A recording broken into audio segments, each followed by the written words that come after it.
Hey, this is Move to Improve. My name is Dr. Matthew Jurgis, your host, as well as Dr. Greg Uchez, three-time Olympian chiropractor here. Hello, hello. And we have Brad Layzell as our guest. He's had a healthy career in professional hockey, playing for the NCAA, AHL, Team Canada Nationals, and was a draft pick for the Montreal Canadiens. Now he's the founder and CEO of PX3 AMP. Brad, how are you doing? Doing great today. Thanks for having us. Awesome. This is so Brad and I have known each other for quite some time, so this might be a little bit of a runaway today. But you guys just run away, and I'll be here cheering you guys on. Right? Sounds great. So today, I wanted to talk to you, Brad, about we could talk about how we've worked together in the past, and we can talk about the healthcare side and all that, and how that works hand in hand with the program and stuff. But I really want to talk about early specialization in sports. I really want to talk about the PX3 AMP program. Really want to talk about the ice size piece. I love that. We talk about stretching as a warm up. So for probably 2 decades now, we know that stretching in and of itself is relatively useless as a warm up mechanism for preparing somebody to participate in a physical activity. Okay, so you still see people all the time stretching to warm up. Now it's getting less and less, but it takes 20, 30, sometimes even 40 years before something becomes mainstream. Right. This is the exact same thing in hockey, right? And so this was years and years and years ago when you guys approached me saying, hey, you want to join us? We're doing this. I want to talk to talk to the viewership about what it is that you guys had brought to the table above excellence in coaching and multi-sport and all that. I love the hockey rink size thing, man. Can you talk about that? For sure. And I'll go back even one step on the stretching, because that's one of the reasons that I love you so much. And love you too.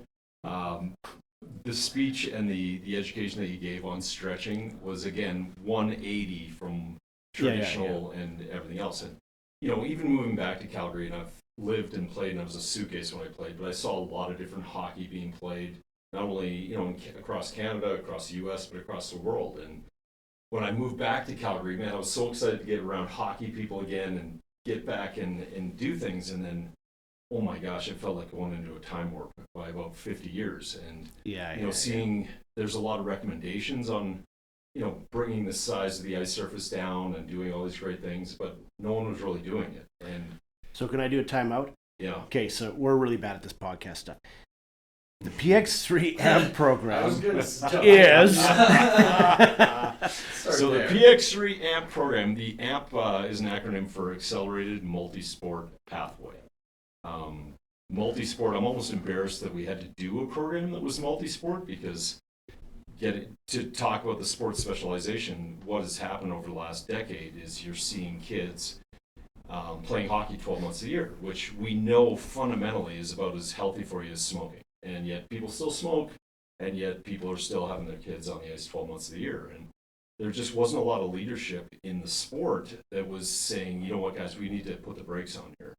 And this is all the way up to, the national level. And you'll see even on the girls' side, I know Megan Nicholson, who's a coach with us, who recently got injured and unfortunately isn't going to be able to play in her 4th Olympics, but she's been on the ice for 5 years straight. So even at the highest level, even as much as we know rest and recovery is important, it's just not actually happening out there. And there's 2 things I absolutely love. Like, I love hockey, hands down. Empowering kids, protecting kids, that's part of something that has evolved from me as a parent and as a player. Probably as a damaged player too, because you just start to feel protective about that next generation coming up.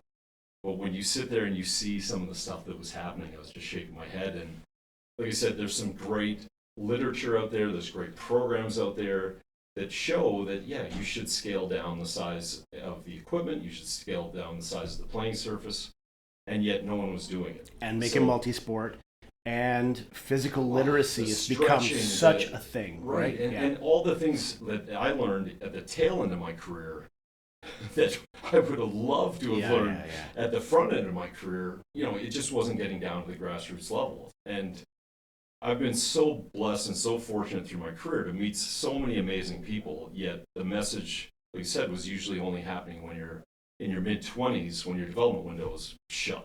Yeah, yeah. Trying to learn things at that point is pretty much done. It's almost like learning a different language, or all these different things. The earlier you can learn the stuff, the better. But this is not our concept. I can't claim any benefit of saying we need to scale down the size of the playing surface, but it just wasn't being done. And there's some programs out there for sure it was happening. And I was, unfortunately, I've got 4 kids, but my one child that was in hockey, it wasn't happening at all. They were playing full ice, 5-on-5 games, Yeah. 3-minute shifts with 18-man rosters, and it was just like I said, it was like a time warp. It was like going back 50 years. And I have played around the world, and I'm really competitive. It drives me nuts in my lifetime that I've seen like the number of like Canadian-born players in the NHL have been cut in half in my lifetime.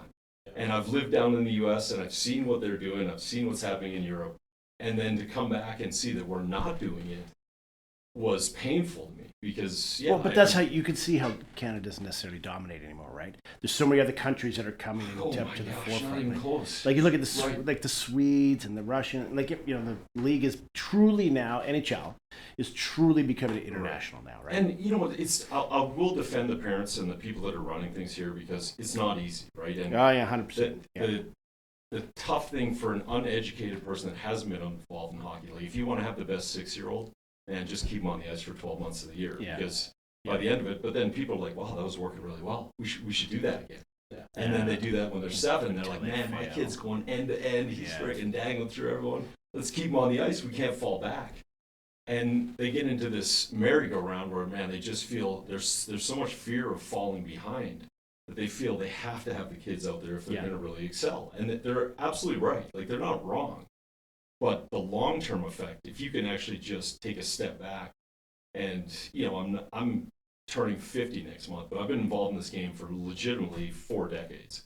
Once you've been through the whole ringer, not only as a player but as a parent, and you can step back and look, and you see that the numbers are pretty glaring in this country. That 80% of our kids are, by the time they're bantam, are either injuring out or burning out. Yeah.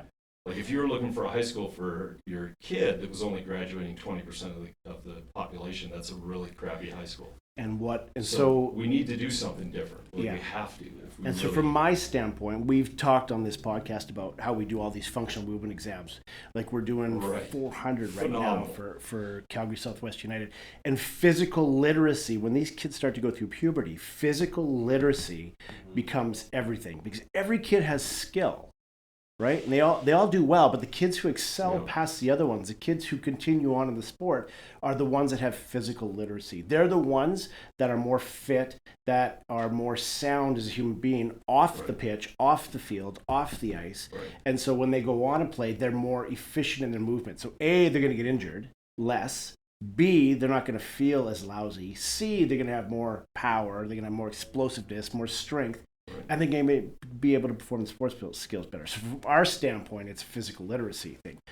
From your standpoint, these kids get burnt out, right? They get injured, and et cetera, et cetera. Anyway, but that, to your point there, though, that's exactly, again, what I love about you. And when we talked about this whole thing, I've lived and been damaged, like, severely. And I've seen guys that can't walk upstairs when they're in their mid-40s, and I've seen the aftermath of what happens from way too much contact, way too many games, way too much of it. And the interesting thing when kids are young, not only are their brains and bodies developing and all these different things, but when you get injured when they're young, the thing that I can tell you 5 players off the top of my head that I know, if they were able to come in, get adjusted, get aligned when they were young, like it's a bit of an injury when you're young, but if you don't treat it, man, that becomes a deformity. And the later on in life, man, it's just crazy. And I don't think people put enough emphasis, and it is getting better, man. In the last even 5 years, recovery is starting to actually be a topic. Sleep is finally part of the conversation, and I can tell you, even when I was damaged and my career, I don't know how many concussions I absolutely had, but the ones where I was like knocked out, done, the prevention mechanism was just wait, and then we'll see how you're doing later on. And like, I was never even putting myself in a position for my brain to heal, for my body to heal. I never took sleep serious at all. And, and now it's sleep, it's recovery, it's regeneration, it's breathing techniques, it's right. nutrition, it's sports psychology, it's, using the healthcare team with you. I mean, it goes right. on. And this is where, sorry, man, I love working with younger kids, because now it's not trying to fix everything that's broken. It's literally just empowering that next generation, giving them education and resources that I never had when I was young. Yeah. And I mean, even our trainers, the people that we have around these 3, 4, and 5-year-olds are better than what I had at the NHL level. Yeah. Like, it's incredible the resources that they have here in Calgary, especially. Yeah. But okay, but I'm going to stop you, because you said, I can't take credit for this. I didn't invent this whole concept of smaller ice surface, etc. Yeah, but and how challenging it is for parents or whatnot to buck the status quo. Right. You bucked the status quo. You had the courage to actually start a program that addressed all of these deficiencies that we see, and I continue to see in a public program, right? And so I was inspired by some great people. So maybe Yourself, maybe not. Steve Norris is another. He's yeah. been advocating this. Steve's someone I respect tremendous. I want to correct. I don't mean the word deficiencies. I mean that you're enhancing the ability for these kids to have, right. Better growth, better pattern, better experience, better development. Well, I think, as you definitely get older, and I've been through some amazing things in my life, and I've been through some horrific things in my life, and you just get to a point where, I don't know, you start to realize that this really isn't about me, this is about things that are bigger, but to have some level of impact, I couldn't sit on the sidelines anymore. And I think anytime you're actually getting up off the sidelines to do something, it's either because you really love it or you're really pissed off. And I can tell you, I had like full cups of both. I was appalled with what I was seeing. And when you know that there's resources out there, and I think you know this about me, like, I don't take myself too seriously, but when it comes to player development and player safety, if you're involved with children especially, and you're not putting that at the top of your priority list, to me, that's appalling to me. That's neglect. It's honestly a form of child abuse to me. Yeah. But you should take this seriously. If you're involved in early childhood development, you should do it right. And like you said, there was an opportunity that, oh man, the fact that I was stubborn enough to keep it going, but like I said, there's no way this would have happened without all the team behind us. People like Steve Norris, for sure. People like Al Markin, people like yourself, people that I would say have thick enough skin that they're not worried about going against the system. And I will say as well, man, I mean, we had it. It was definitely more of a challenge than what I was expecting. I didn't necessarily even expect to get support from a lot of the different groups out there, but like, we were banned. You know what I mean? Like, there was letters sent out to everyone in Alberta saying, like, if you do this program, you're banned. And we're sitting there saying, like, man, we're all former pros trying to create this multi-sport, like, everything that they're preaching is everything that we're trying to do. And yet, because we're not part of the community platform or things like that, it was completely shunned upon. So you start to understand why the hockey is so far behind, or why we're so efficient, because when you have these platforms where you're trying to make a difference, it just becomes really problematic to actually pull it off. And there was people, like, I can't tell you how many people came up to me through the last 5 years. They were like, man, we tried starting something like this, we tried getting 3-on-3 rinks, and they didn't have the support that I did. So they were probably just as driven and just as committed. I've just been lucky, like I said, through my career, that we had the right people to get behind it. Let me go down a completely different path and ask a crazy question. What is the PX3 AMP program? Yeah. We've moved pretty far here. And we totally talk about why. Tell me amazing little what? Like, it is a bubble that exists, that is all about putting kids first, about putting the game first. We do a hockey program where you play hockey 3 days a week with, and I'm kind of laughing about this because it is embarrassing to me. Like, I've lived in 17 cities, right? So I come up here with my 1 out of 4 kids that are playing hockey, and I get my schedule, and like, my wife and I live and die by our schedule because we have 4 kids, and it's just chaos. Mm-hmm. Well, community hockey here, and this is just the way they've always done it, and I'm sure it worked great 40 years ago, but you don't get your schedule. It's like every 2 weeks, and it's random nights, random places, all over the place, and it was tearing our family apart. And again, do I take myself that seriously? No, but family time matters to me. Seeing this game, I've seen it on the player standpoint as far as injuries and things like that, tearing people apart, tearing families apart. I've seen it on the youth level where families are so split and they barely even see each other. They're eating lousy. They're not building routines for kids. And again, I just saw an opportunity that was like, man, this is chaos. And I think it takes someone from the outside coming in. I think once you've grown up in this system, it's very normal, right? Because they've just always done it. But to me, it was completely chaotic, and it didn't make any sense to me. To have kids in hockey, right? So one, but four, and all over the place. All over the place. So we decided again, and I love taking really complicated things and making them simple. But we were like, okay, how about if we do this? Rest and recovery being important, putting all these factors in.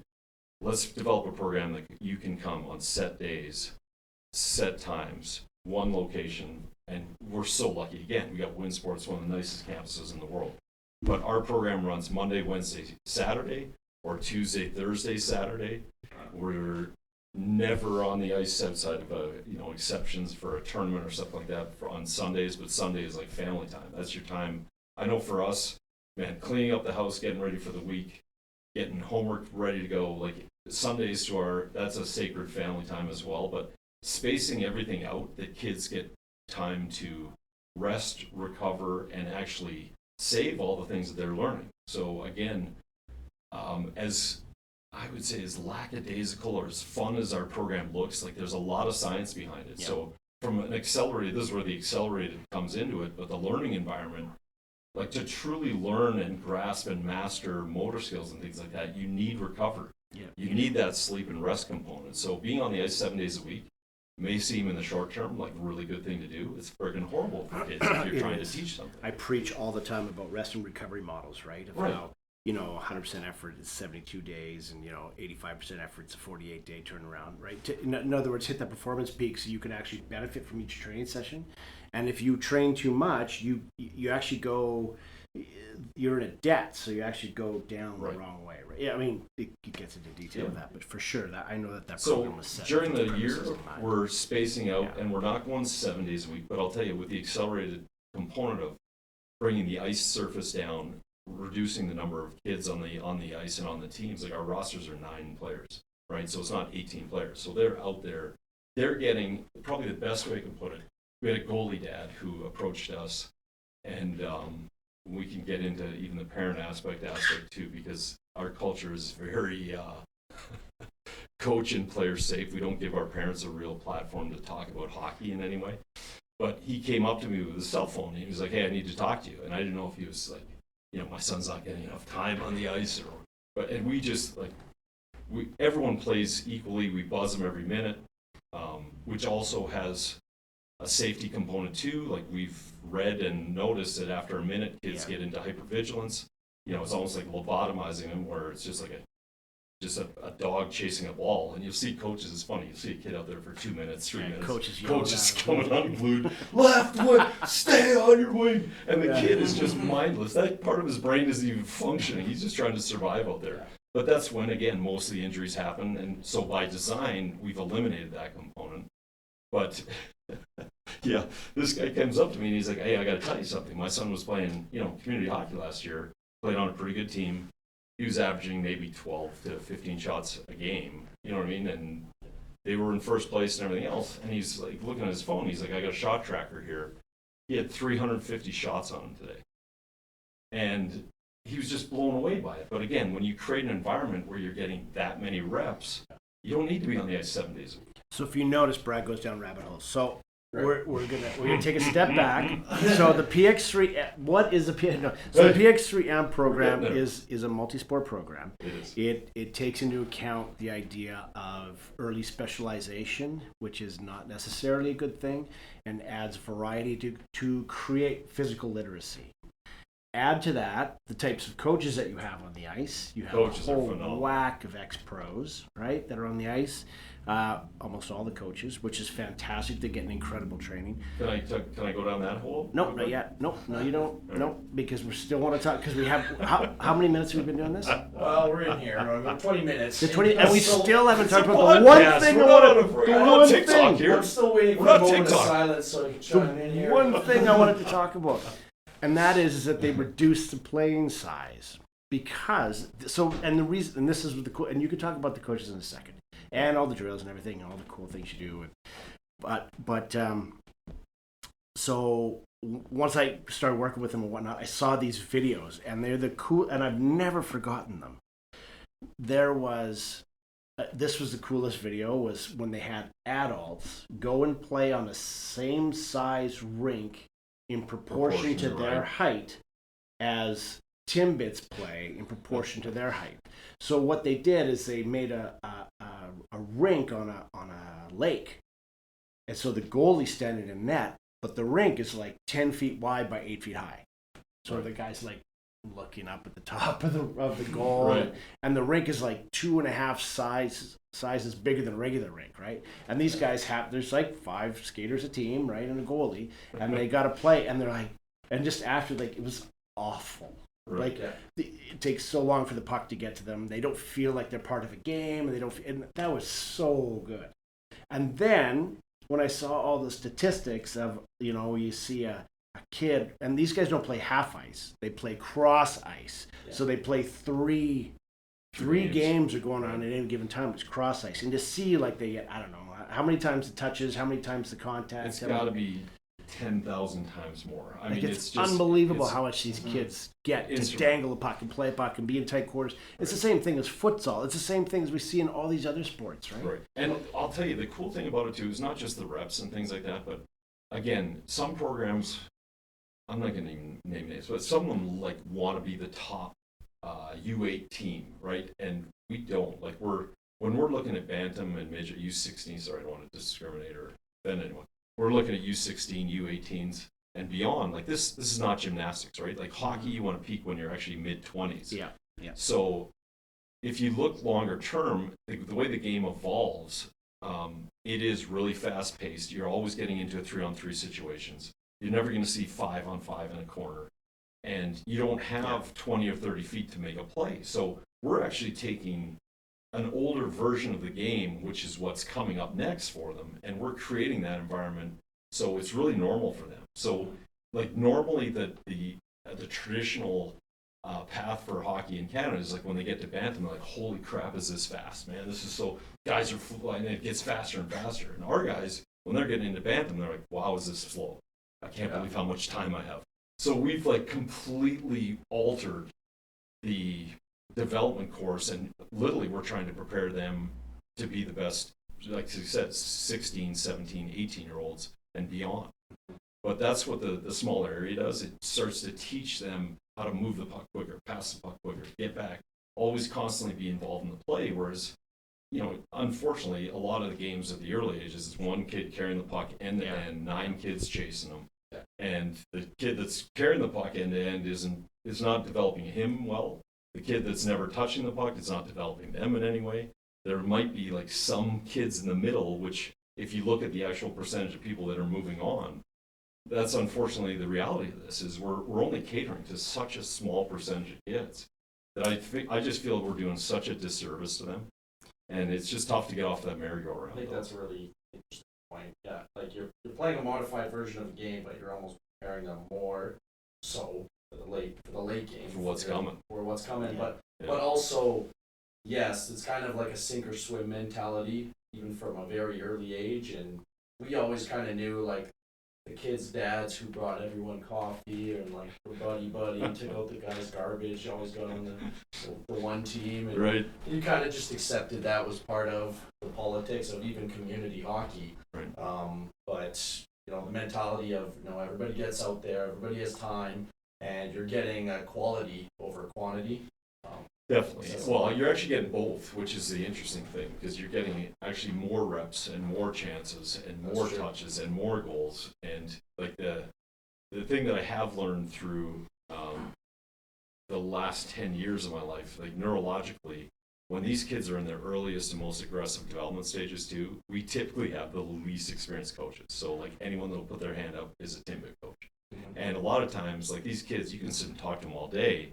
You do that probably with that NHL athletes too. But when they see it being done properly, they mirror that, right? So when you have some guy that can't even barely stand up that's saying go around the cone and then shoot. Okay, you can talk about your coaches now. Our coaches are freaking phenomenal. I would put our coaching staff at the U8 level up against any NHL coaching staff. Like well, come on, you got Stage in. Matt Stage and Troy Brower won a Stanley Cup with the Blackhawks. Curtis Glencross, Jeff Schultz, Mike Bommersbach, Matt Stefanishin, even Megan Mickelson, Scott Reed. And then we have our older guys from my generation, Claude Steve Vilgreen. Nemeth, Claude Vilgreen. But these kids are surrounded, like on the ice is one thing, and then even off the But ice even with like Gordon, guys, like guys that played top it's AHL. endless. Yeah. So every one of our coaches is a former pro or national or Olympian or Stanley Cup winner, which is just incredible. And to be able to learn in that environment when you're young and to see the drills being performed properly. And I'll tell you, like most of the guys, everyone can skate, pass, and shoot when you're 16 years old and beyond. Like, but the NHL guys, they see the game differently. They can make little adjustments to kids that it's almost like making a little adjustment in your hips or back or anything else. When you're making all those little adjustments, especially young, and learning, that's your foundation that you're starting from.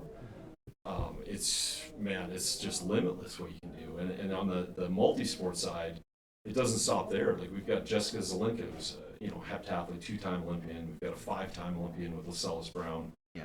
And like to learn how to run, they're teaching me how to run. And it's just like I said, the environment for those kids is really privileged, and it's incredible. And that's what I think the environment that is there, it starts to attract not only current guys, even Mike Stone, he's got his little guys in there too. Yeah.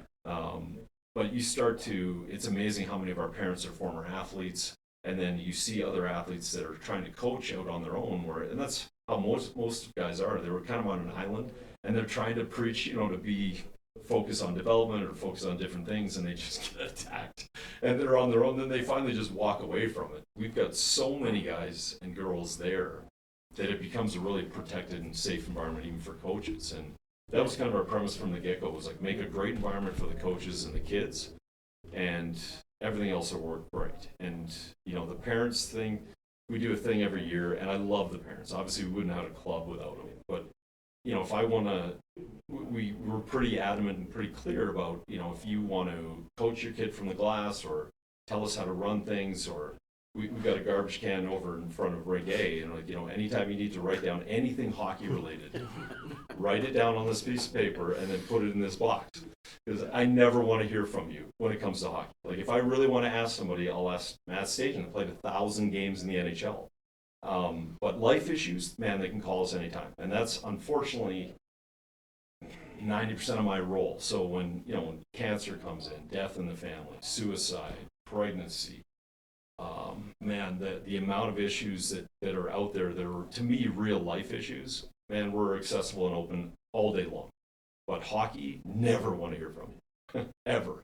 And it's taken us 5 years to really build that culture, but oh my God, it's just an awesome platform for the kids, because they're just able to go out and actually fail. They're able to go and push the limits and do these different things, and not worrying about being offside, not worrying about being on the left wing, or they can literally just fall in love with the game, and it becomes a really unique environment where these kids can just thrive. And I think that's the one underlying thing that we'll never be able to really quantify, is just their confidence in the game skyrockets, and it's just so cool.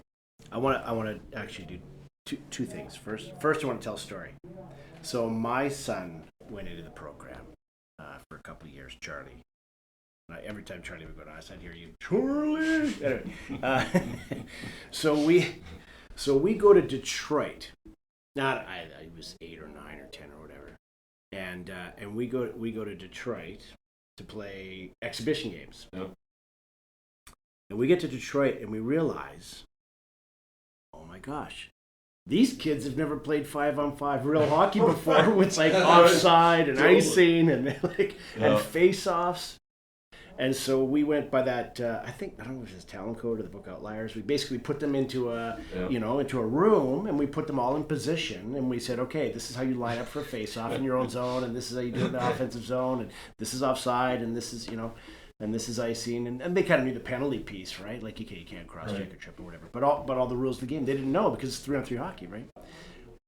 Amazing that the rules of the game were picked up in the course of one session. That was it. Right? In the parking lot. Yeah, in the parking lot. Yeah. That's right. Yeah. And we did it with them, and they got it. Oh, okay. Well, puck's got to go first over the blue line. Oh, okay. Yeah, you can't ice it all the way down unless you're on a penalty. Okay. Like, it's not hard to to do the rules again. That was a really cool moment for me. Absolutely. To realize that, oh my God, we just basically took, okay, take your sticks. We're just going to take a ball. Right. And we're going to put you in positions. Okay, and the ball goes over here. Okay, where do you guys go to? Oh, you go to here. And then where do you guys go to? The ball goes over here. Oh, you go over here. It wasn't hard to do that. Yeah, we had some kids absolutely that had never even played 5-on-5. Yeah. And I think I wish every parent could have that experience too, because they do. By the time they're like 7, they're like, oh my God, we're not playing full ice. Yeah. We're falling behind. This how are they crazy. going to learn the game? Yeah. The 3-on-3 is really where. Anyways, it's funny though, because we have teams even ask if they want to play us, or 5-on-5. I'm like, we don't actually do that. But we'll have, if you want to come and play with us, and then like even with penalties, we've got a phenomenal human being named Clayton Hall. I would be due justice to this, but he was in the AHL for like 15 years. But he's come up with now, because we buzz the kids every minute, and again, watching community hockey where, most times kids aren't even lining up on the right side of the puck. They're over on the far blue line. There's so much ice time that is wasted. Just lining the kids up. It just absolutely, it's like stabbing me in the eye watching it. So we just play. It's just buzz, go, go, go. You get scored on, which even from a goalie standpoint, getting back to it, like when you get scored on, there's no horn that goes off. The kids are banging their stick. And like just using the game to teach that mindset of like what's next. Like the game is on immediately. But penalty wise, it's been so cool because Clayton Hall, one of the greatest things that evolved this year was he literally, if a kid takes a penalty, he takes his stick out of his hand. So he finishes the shift. He's skating around. Oh, that's great. But it's not stopping the game in any way. You know what I mean? The kid's useless. They have a power play for sure. Yeah. And then the next shift, they don't get to go out. So I love the flow of things, and we really do. We alter things really dramatically. I was a stay-at-home defenseman. I can tell you I never took a penalty shot, which was evident even with the alumni skate yesterday. I had the game on my stick a couple times, just couldn't bury it. But we, at the end of every game with our 9 skaters, we do a shootout. So everybody gets a breakaway. And we do these little mini games, but every kid basically played 3 mini games in an hour. But every kid gets three breakaways. We count the regulation score and the shootout, and then we basically keep standings. And at the end of the year, we have a championship. But it's hilarious, and it's all geared to just build the love, have fun with the game. Another great story I would say, even from Claude Vilgrain's standpoint, even from our coaches, because even our coaches that are doing this in our first couple of years, like there's no real roadmap. There has been one for half ice hockey that the Americans have done really well with the ADM. But really, the cross ice is very different. And Cody was sitting there scratching his head, and he was like, look at that kid. He literally went on 3 breakaways in that shift. Like, he tried going forehand, then he tried going backhand, then he went 5-hole. He was like, man, that would take a full season to get those opportunities. And he just had that in one shift. You know what I mean? And I don't think Claude had that in the whole career, dude. He doesn't have it now. I hope he listens to this podcast. Anyway. Okay, it's a really cool platform. We've been extremely lucky. We're taking a leadership position from a coaching standpoint, from a player safety standpoint, from a development standpoint for sure. And now it's evolving into other sports too, which is really physical development standpoint. So now we're moving into lacrosse. We're going to be doing a pilot project with the Alberta Lacrosse Association, where it's the same thing. It's just great coaches at our early age, breaking the game down into 3-on-3 lacrosse instead of 5-on-5 or an 11-on-11, and more reps, great coaching, and a great environment. But I think the model works with every sport, to be honest with you. If you have great coaching and lots of reps and some people that are really putting the kids' safety and their development first, it's amazing. It does make sense for any sport because you can train to play hockey, not play hockey to train, right? You're trained to play hockey. But I just also wanted to throw a couple things for our listeners just so they can get a grasp, because I think that it makes intuitive sense that a lot of young hockey players will kind of burn out or kind of fall out of love with the sport, but also I think it's important to touch on that early specialization bit for our listeners that don't truly understand. Maybe Greg wants to chime in on this. That it's a hindrance. It's a hindrance later on. No question. And it's, the best athletes are the best athletes, and understanding how to throw, kick, and we love using. Every 3 weeks we change our sport up. So I was talking about the actual program where it's 3 days a week, right? Well, Saturdays right after hockey we do multi-sport.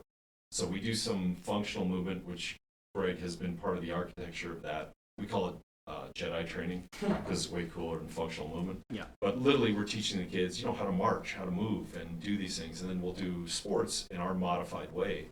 But if you look at basketball and how to box someone out in basketball, those principles completely relate on the ice on how to play defense. Like all those defensive principles, offensive principles, and not surprisingly in basketball or in soccer or whatever we're doing, it's all 3-on-3 as well. And you look at a lot of those teams, like soccer translates really well offensively. You're always trying to get into triangles, and it's the same thing in hockey, right? So the 3-on-3 concept works really well. The principles work really well. I love, if you can work 3-on-3 offense and defense with a ball in your hands, and then you do it with your feet. The more ways that you can incorporate all these different movements with these kids, man, it's awesome. And I get so excited, whether it's, one of the athletes that was with Charlie, the Kovac brothers, like seeing that child get exposed to rugby, and I think a lot of parents in Canada especially, like they're always going to try their kids in hockey. Not every kid wants to play hockey, but because they, again, early, if you're going to be good, you got to stay on that friggin' ride. You got to keep pushing and pushing, and then they never even get to play other sports.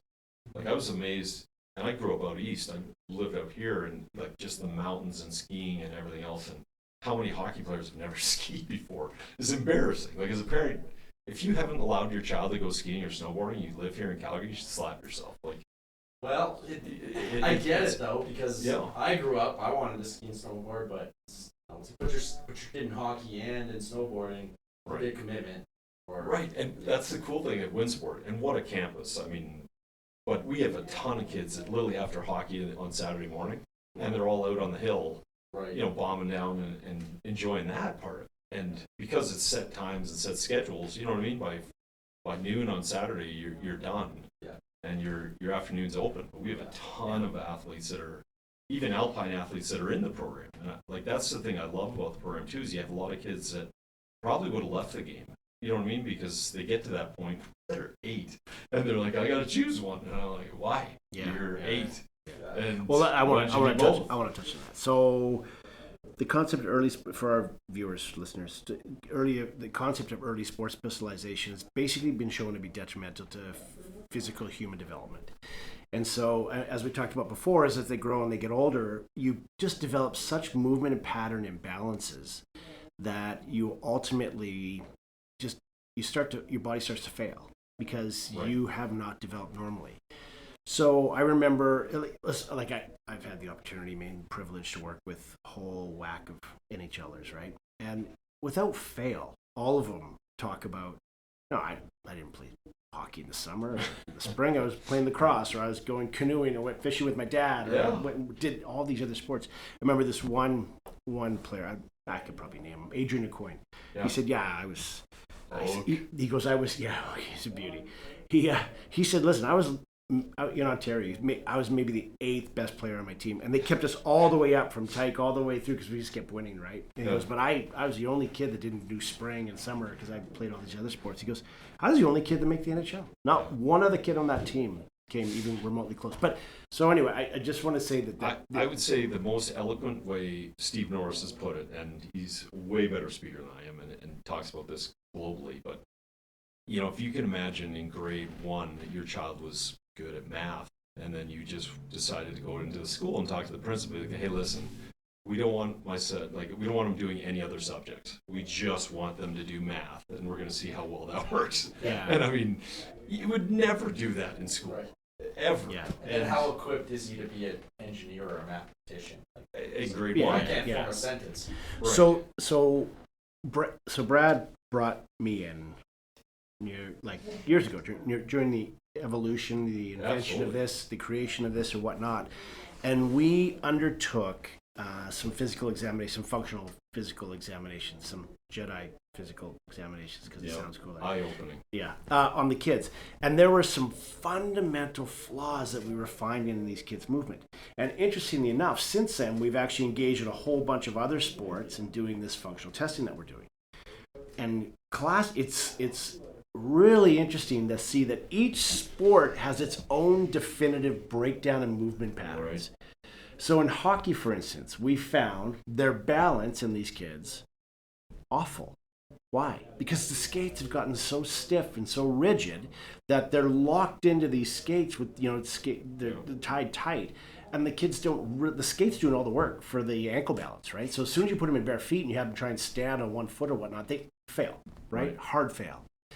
The other thing is they couldn't get into athlete ready position because the skates go up so high and they're so stiff, and you tie them up tight that the kid can't dorsiflex the ankle enough with the soleus muscle and whatnot. So that was the whole idea of just going down half an eyelet down, loosening up the skates. The other thing we found is the posture piece, but that's an epidemic across the board. It was so relevant and so predominant it absolutely conditioned how. Hence Jedi training, right? And how we were going to try to work through some of those deficiencies. So it was instrumental. That testing was unbelievable, and it was. I think that even skate.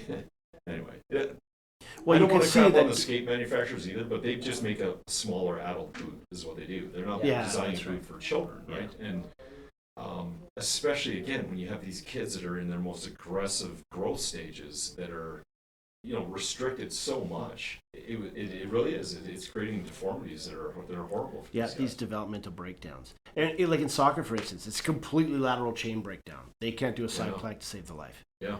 I think what's really interesting about those breakdowns that you're finding and what we're finding is I agree. Areas that you would expect people or expect these athletes to succeed in, to do well in, they're actually not. And part of it is because they are over-supported. Manufacturers go, they need lots of ankle stability. We'll provide all that for them. Right.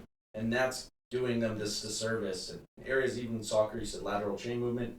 That's somewhere where you would think, shouldn't soccer players have great lateral chain movement? Nope. What they do is they cheat. They do a rotational thing where they try to make it anterior chain based. So they start to rotate.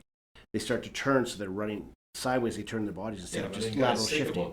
And so that's inefficient. How many U6 coaches know that? Right. Or could even demonstrate that, right? Yeah. And this is the issue that I have with the volunteer-based model is, listen, I grew up with a volunteer-based model. Like, you need it for youth sports. But is it really the right thing to do? And, I don't know the solution. Like, and I've worked in community hockey for a long time, ever since I stopped playing. I don't know what the answer is. Ultimately, that's why we started this program, was because we could at least run one program that we felt was doing what's right. And it has been unbelievable. Like, the ripple effect has actually been incredible. And, you look at 5 years ago when we started this, cross-ice hockey was a suggestion. It wasn't mandated, and Lily Hockey Canada has mandated it now across the country. So just one program kind of standing up and saying, no, we need to do this better, has had an amazing effect. And we're not done. We're just getting started on that. And, to your point, it probably will take 20 years until people really catch up. And we got over 300 years of NHL first-hand playing experience that's built into this program. We're so far ahead of where most programs are right now. Just the little things that we are doing, and most people never even realize it. Man, I forgot about half the stuff that we've done already. But the all the little things that we're doing they're all geared actually at player safety more so than player development, even to get started with it. Because I've just lived through and seen, like I said, the aftermath of the damages that can happen. And we need to do a better job developing kids. And I think it's not just a hockey program or problem.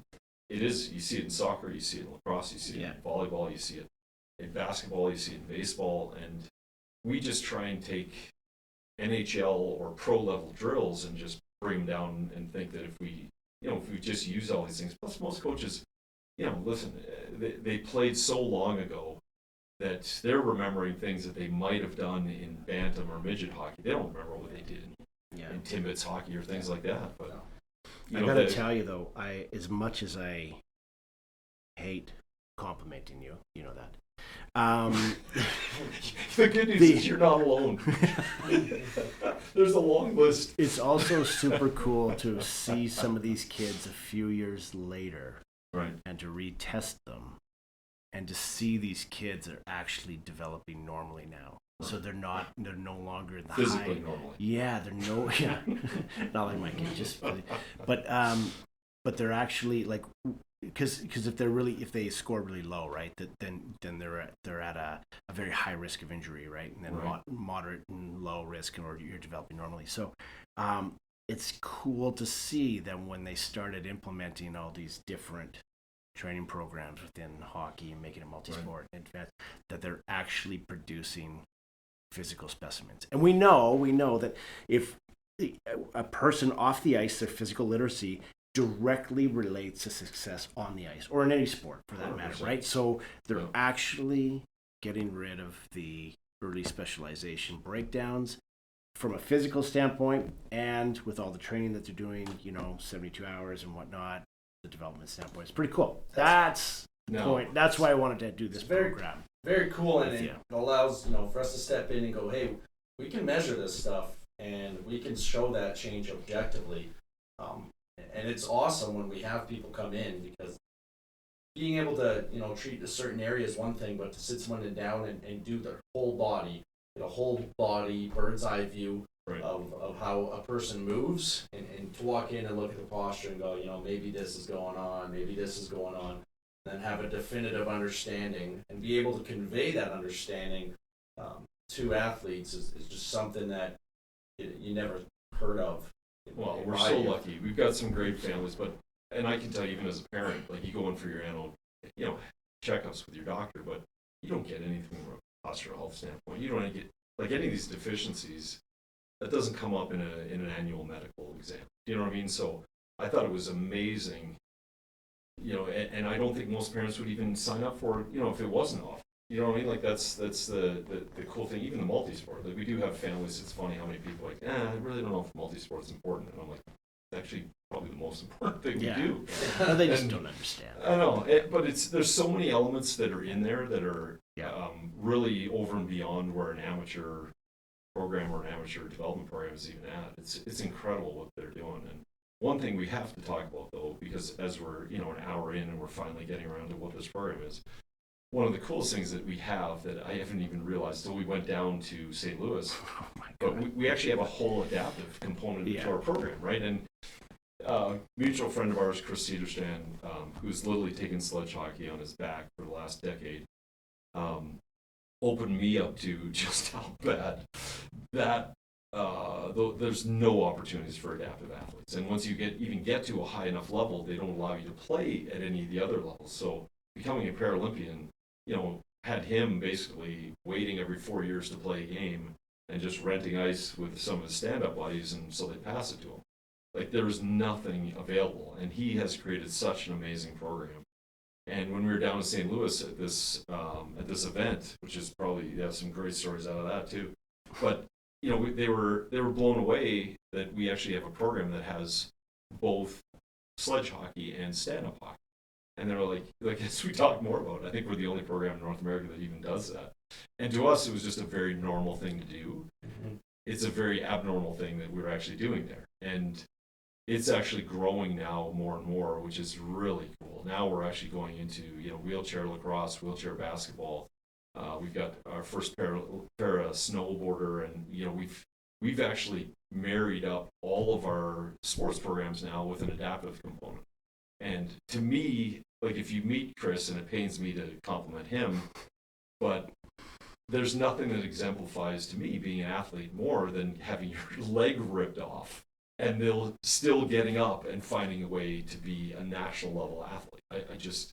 I'm blown away by those guys. And I love, again, for the kids to have, it's one thing to say you should have resiliency. When you're constantly surrounded by people like that, it's an amazing teacher. And one of the coolest things that we do, when we have them fully integrated on the ice, and again, for us, it's just kind of playing. Like we do a Star Wars tournament. We got sledge guys out there, stand-up guys out there. But you see the sledge guys coming in on their wheelchairs or on their walkers, and they're humbling and stumbling, and there's no filters with young kids, too. They're just like, what happened to your leg? And they're looking at them a little strange, and then they get on the ice, and the roles almost reverse. Like the kids on the sleds are flying out there. All the adaptive athletes and the stand-up kids that jump in a sled are falling all over themselves. And there's like that moment where they just have this common respect for each other as athletes. And then they're high-five when they're coming into the locker room. You know what I mean?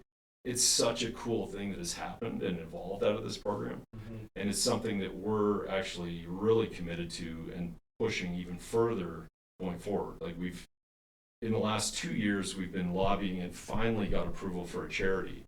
But we actually have a charitable arm of this now that is supporting kids with disabilities, inclusive programs. But to be able to offer programs with boys, girls, and inclusive or adaptive athletes is really something that we're going to specialize in here going forward. And we've got some amazing support from the Flames Foundation, Candace, and the whole team there.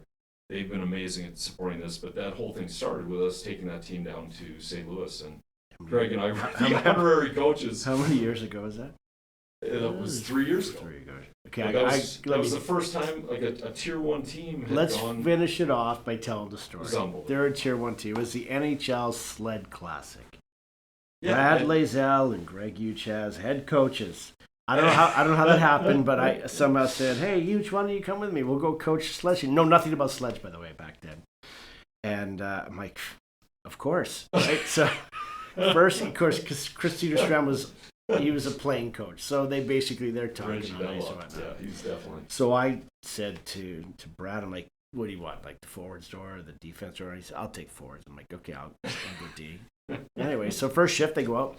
I'm looking at the D out there, and I'm seeing these forwards flying to the bench, and they're cut like it's fast pace, eh? Yeah, they don't slow down. No, they're flying to the bench, and I see you go to open up the door, but they don't go to your door, and I'm just, I'm leaning, elbows leaning forward on the door, right? And they come right at me and full on smash, right? Yard sail into the boards, like 3 of them. And I'm like, what the? And they're looking up at me, go, what the hell is wrong with you? I'm like, what? Well, I had no idea, but they all come in the one door, and they come in full pace, and inside's all like the polypropylene. So they fly in and they stop hard inside once they get off the ice, and all the other guys go out the other door. D doesn't come in one door and out because if you think about it, like you're not going to get a sled in it. It's going to be a mess. They all come in one door and out the other. Well, I had no idea. We probably sabotaged there. Cedarstrom was so mad at me. He's like, open and beep beep beep beep door. Right? Oh, that was funny. Just the way that whole thing came together too. Like we literally reached out to Craig Conroy. Yeah. And we're like, listen, there's this this amazing tournament's going on. It's the 10th annual. Every NHL team, you have to be sponsored by an NHL team to represent them at the event. And I was like, you guys have never put a team in. And he was like, what? That's crazy. And we sat down, and I was like, all we really need is jerseys. We fundraise. There's some amazing companies and individuals that stepped up to help get that team down there. But, again, just kind of, that was the first tier 1 team in Canada that's ever gone to the event. Yeah. And, man, the press and the accolades that came through that. And, man, how much the sport has even grown since then. Let me finish my story, please. Sorry. So end of the first period, we're both leaning on the bench, kind of, and he looks at me, goes, we might be the best coaches in Tier 1 this whole tournament here. as Christina Stroud's doing a full-on strategy with the team on ice, don't know what's going on. I mean, we learned on the weekend, but oh, was it funny. Man, we had a great time. It was a great time. It's an amazing sport. Yeah, amazing and amazing kids, right? Absolutely. It was a really fun time. Yeah. Really dedicated. Anyway, All right. sorry. Yeah. I just So we've all only that gone. being said, we run a youth hockey program. Yeah. For kids 3 to 12. So let me just go down a crazy And, path. So what is the PX3 AMP? Okay. But we are, and I'll tell you, we're even moving away even from spring hockey. We're really going to be working very closely with lacrosse and basketball.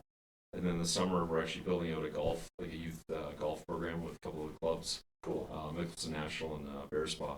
But everything is geared at the athlete first and foremost. And I love the way that the thing is setting up. And for sure, in spring and summer, kids are going to go off and play ball and do other things, travel. But it's really nice to be able to offer those different sports in the different seasons and keep the same format that we've tested and kind of proven out here over the last 5 years. But it seems to be working really well. And man, it's fun. We don't have a board. We have, our hockey council and our athletic council that we work with. We have amazing professionals like Huge and Dr. Benson, guys that are just experts in their field. And it's amazing how even when a child comes in, like if we need to move them up a couple levels or back a few levels, like we don't have to have a secret panel and, go through a massive, we just do it. And, depending on what time of the year, it's hilarious. By January, right around this time, we have kids that have come into our program that really haven't had any other coaching before. And after like 3-4 months, man, they're different humans. So we have to like readjust all the teams. And a lot of times we'll move kids from teams or move them from levels. And a lot of times parents, even then, they're like, well, my little guy really likes playing with his friend Johnny. I'm like, yeah, well, it's not dangerous to put on another jersey. We're never going to do things that are dangerous. We might do things that are hard for kids. But I think that's another thing. Over the last 10 years, anything that's been tough on kids is like roped in with what's dangerous, and they just don't do it. So kids never deal with any challenge. They never deal with anything. And kids thrive in challenges. They love these different environments, and it makes them better, stronger individuals. And we love making it hard on kids. We don't make it dangerous on kids, but making things hard, love it. Kids love a challenge, and there's a whole discipline component there, which is fantastic.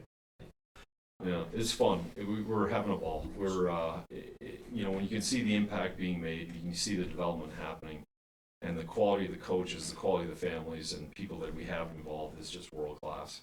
Wow. But it's an exciting place to be, and like I said, we're just getting started. I'm convinced. So where do people find PX3 AMP, and how do they get started with it and get their kids enrolled? The best way is to go online at amp.academy, and that should lead you right there. The other thing is we're at Winsport Monday through Saturday.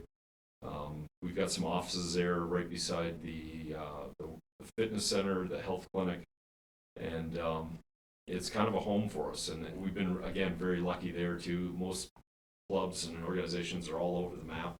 It really, from a consistency standpoint, from a safety standpoint, from a confidence standpoint, kids are going through a lot these days too. I had a parent come up to us and said just how, the kid's nervous, he has a lot of anxiety. The fact that he can come here every single week and it's the same place, it's a very consistent place to go.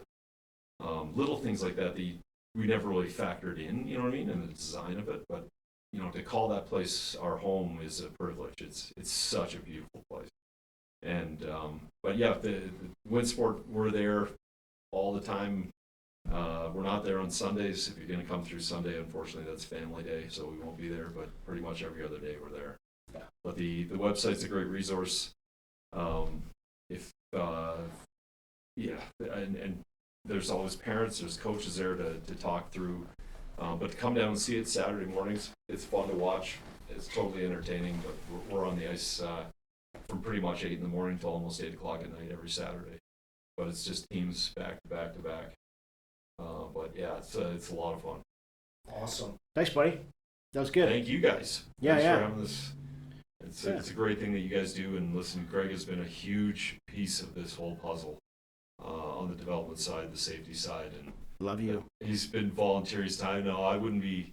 The amount of time that he's dedicated to the program is incredible, and I've already seen him change kids' lives firsthand, and it's been so cool to be able to do this together. And the sledge thing was definitely a highlight. Hopefully, we'll get back there again. But yeah, no, we're very lucky to do it, and thanks for giving this platform. Thank you. Thanks for coming on. Really appreciate it. And to our listeners, sports can change kids' lives, so it's important to get them in a good facility, in a good institution, good organization. So thanks again, Brad. We'll have you on again one day. Sounds great. And take care, guys.